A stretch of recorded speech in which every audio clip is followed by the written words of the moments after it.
Hi there, welcome to my review of the Gerber MP600 multiplier. This is a very basic sort of entry-level multi-tool. So it'll cost you about, depending where you are, I paid $55 Australian. In America it'll probably cost you about $40. This is the line that Gerber runs under the Gerber industrial umbrella. And I think that means silver coloured tools, so the tactical stuff's all black. Silver coloured tools with slightly beefier accessories. So what I noticed about this industrial line is that they have the blunt nose and the replaceable carbide cutters. There's a few variations of this. Some of the military ones, the price ramps up a bit, but they do have slightly better tools and more advanced features on them, such as scissors and sort of exchangeable bit drivers and exchangeable saw blade things and such. But this is yeah, just a step above what's called the MP600 basic, and I think that's given by having the carbide cutters. Tungsten carbide, I believe the material is. So why would you get this multi-tool? This multi-tool, to me, I've used it a fair bit on fencing, wiring, just mainly the ply function. This multi-tool is a good one because it's got low price and it's well made, solidly made out of good, thick, high quality materials, with a couple of exceptions. And because of the price, it's a good multi-tool for taking somewhere that you may well lose it, or you may well might be in harm's way. And because you've invested less money into it, you're less worried about your shiny, expensive multi-tool getting damaged. So I plan to use this at work, and you know, my work environment's one where it could be dropped and it could be broken by people, or could be loaned out to someone who doesn't know how to use it properly. They could bend the knife or the file or something like that, and I wouldn't be too bothered because it only cost me $50. So it's a bit of a workhorse. So let's get a closer look at it. So on the side here, you'll notice the design is quite lumpy and a bit sort of very utilitarian, I suppose, but certainly not chic like a Leatherman would be. So there's lots of doodads poking off the sides. So most noticeably is this lock button and the set of rails that it slides on. So these screws here are on both sides, and this lock here is on both sides as well. This glides the plier along the rail system inside. So by holding this, well, you don't have to even hold it, you can just slide. It's easier if you hold the locks. You can slide the pliers up. Now they're open. The pliers aren't spring-loaded. You do have to manually sort of chopstick them open and closed, but 90% of the multi-tools I own and have that feature as well, so not too bothered by that. To release them, you'll push these buttons in. The buttons are connected to a spring, which when they're outside of these recessed holes here, they're constantly being pushed up against the tool, so against the walls of the tool. So when that does finally reach that round spot, it's finally free to stick up as it does. Further down the side, you'll see this lock bar. This locks all the tools on the inside of the handles. Handily, it's got a picture of a lock on the side of it there. Thanks, Gerber. Moving to the plier head. This is the blunt nose variant, and it's got the tungsten carbide wire cutters in there, which are rotatable and replaceable. And it comes with a small Torx wrench to remove that. The knurling on the inside to grab bolts is very sharp and very positive, and it does indeed work very well. And then the grip portion of the plier nose has about 7 ridges machined into it. And then at the very end, you've got the clean metal faces, which come together quite a precise grip. If you look at it from the top there, you'll notice that there's very little space between the two. You can actually pull out hairs from your arm. So it's very functional plier head and quite high quality, I feel. Let's cut some things with these wire cutters. Cut some very basic wire. This is the stuff that I use in all of my tests. Very easily cut with this. Very little pressure is needed. I'm just using the standard wire cutter part of the pliers, not the hard wire. Okay. So it'll do your obviously cuttable wire without any problems. Thought I might get a nail and try and put it in the hard wire cutter part. If we get up to the camera there, the hard wire cutter is what's sitting around the nail now.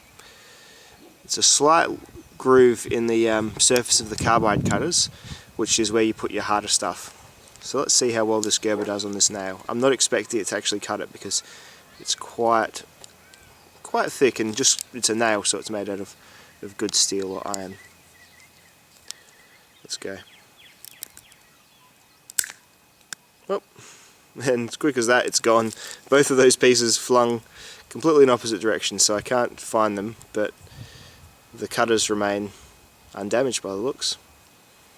So I'm quite happy with that. So from a plier front, I think this is definitely up there with pretty much any plier-based multi-tool. The blunt nose applications, people often decry the lack of the needle point, but I think blunt nose is better for tasks that don't need as fine work. So with me, I've been using them to bind little steel half loops around, so it's a way of binding wire to a fence. So when it's a clumsier task, you don't have to be as precise. You can sort of just grab on and squish, and because there's such a wide area, you're going to get most of it, and you're going to be able to do it without having to think so hard and have such fine motor skills, which is great after a day of doing a repetitive task like that.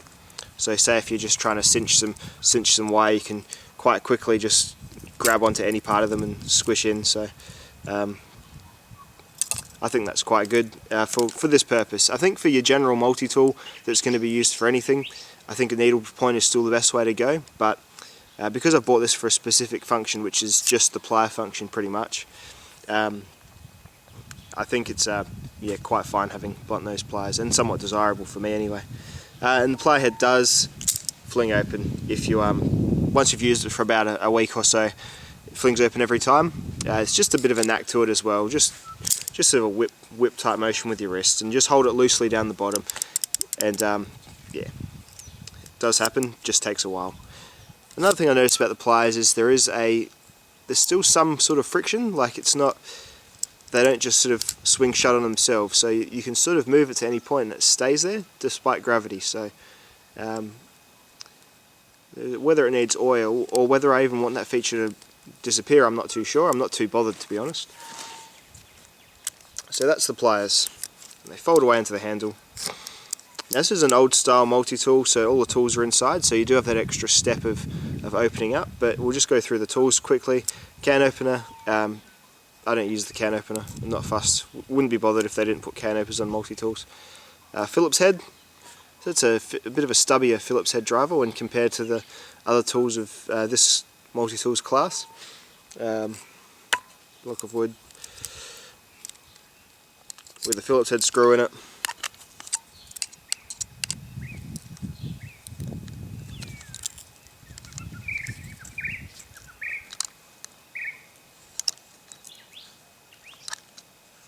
Locks into the Phillips head quite easily.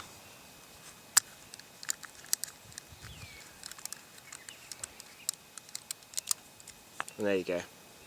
No issues there, and it's unscathed.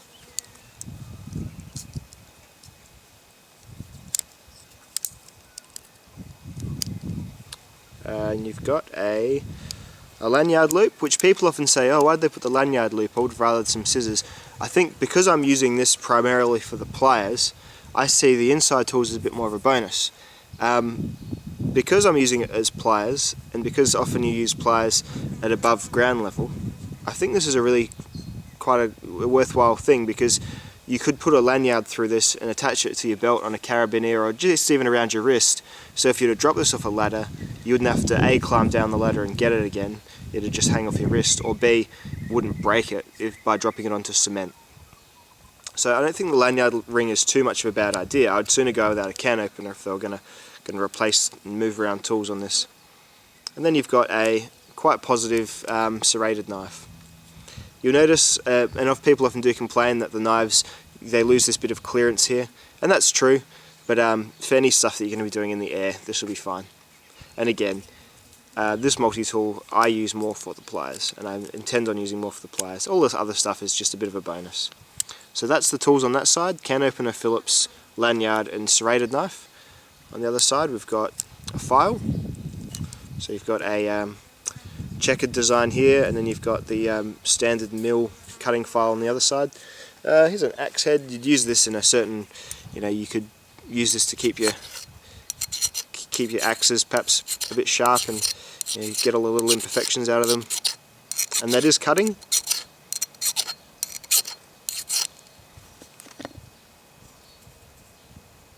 So it did get, I don't know whether that shows up, it did get some cuts of metal off of this. This would just be a sort of 1055 type steel on an old axe head. So it definitely cuts the file. Perhaps good for if you're out camping or something and you get a nick in your axe or something like that. I can see the application there. The other side is just generally for your raspy type things, so you can just smooth off things.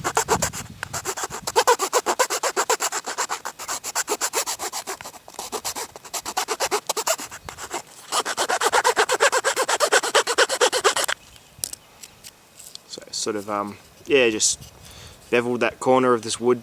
It's a very, very basic demonstration of it, but that's why you do have files on multi-tools, in case you want to do things like that. You notice a bit of snaggy corner of something around your house and you've got your multi-tool in your pocket, you can just file it off so your kids don't keep catching their knees on it or something as they run around.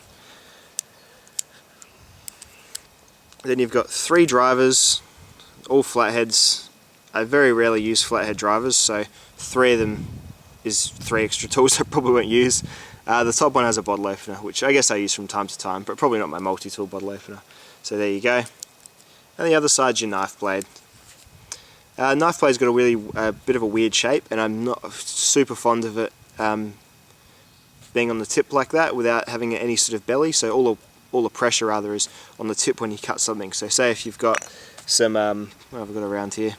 Say if you had some cardboard or some bark or something that you wanted to cut, or I'm going to say bark here, you sort of have to, say if this is the object I wanted to cut, you have to go across like that, and the tip wears the whole brunt of all the force, so the tip has a potential of losing its sharpness quite quickly.